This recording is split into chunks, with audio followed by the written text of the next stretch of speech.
We begin this video at a field of dreams, or at least that's what it was to us over 30 years ago when we played here with our friends and with our dads coaching us and our parents and grandparents in the stands. Safe to say that a lot's changed in that period of time. Got an outfield fence, lights, scoreboard, batting cages. Who would have known, if these lights could have been kept on, how many hours Matthew and David would have been made to practice here. Standing alongside of them would have been myself and Craig, because with every Batman there was a Robin, and for every Ronnie there was a Bill. So we're gonna film this video and we're gonna take a couple of different trips down memory lane and hopefully give a lot of great memories their due as we think about celebrating the Unk's 80th birthday. We begin the first part of this video at the pitcher's mound, where none other than Mr. Matthew Herman toiled his craft as an ace starting pitcher in the Lewisboro Little League and the Lewisboro All-Star Travel teams. I'm reasonably certain that Matthew was supposed to be pitching from the shorter distance, but ultimately the Unk had him move back to the big league rubber, where he could start to hone his craft in the hopes of pitching in the Mets farm system and ultimately at Shea Stadium.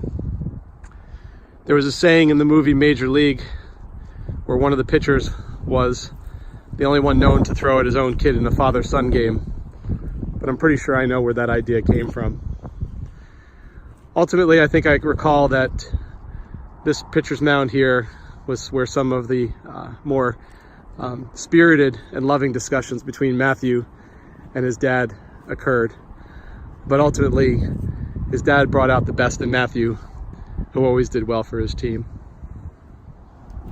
Moving up the first baseline, where, again, if memory serves correctly, we had Ronnie as the first base coach. Now, I believe that there were maybe one, if not two umpires at the time, but you could almost guarantee that the third umpire was standing right here in this coach's box, yelling instructions or words of encouragement to Blue about how they missed a call, or how they should go back to their day job, or they should just think about quitting in general. But this was also the spot where Ronnie and Bill looked across at each other, being able to relive their youths and their childhood on the baseball diamond, proudly watching their children play.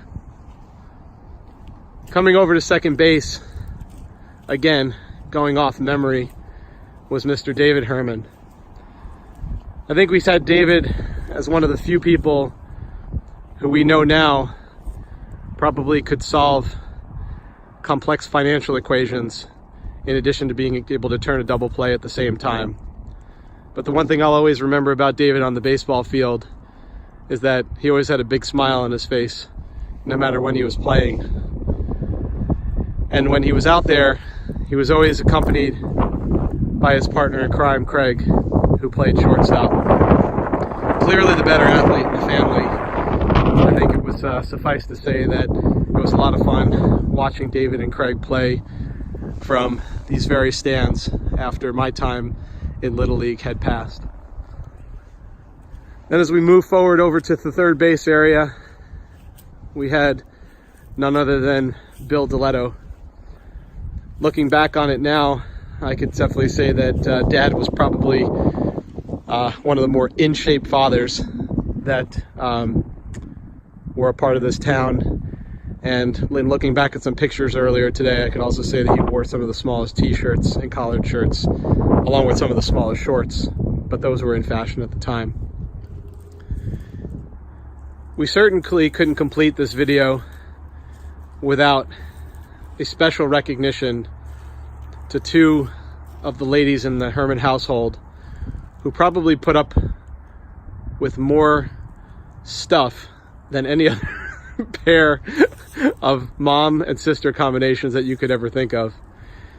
Rachel's name sits here by the dugout because I think I can recall her being asked to fetch either baseball bats or baseballs or food or Big League Chew, bubblegum that was. So I always thought of Rachel as being somebody who was always a part of the team and who was always sitting in the dugout or nearby rooting us on.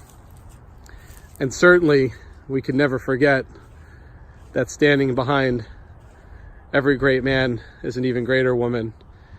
And that's where Mary was.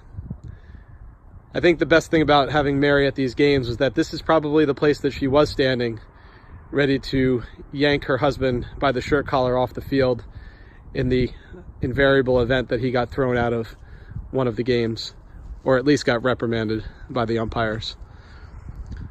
So we take a look back, and we definitely say that we had a lot of great times, and we had a lot of great memories because of a great man who we were proud to call Unc. Hey Unc, it's Steven. I hope you enjoyed this video. It was a lot of fun to make. It's 34 degrees outside, and I'm pretty sure that my fingers are frostbitten, but it was well worth it. I hope you have a great 80th birthday. Love you, miss you, hope to see you soon. And let's try to get together for a Deletto Herman family reunion when there are leaves on the trees and we can throw a little batting practice to each other. Hey, take care.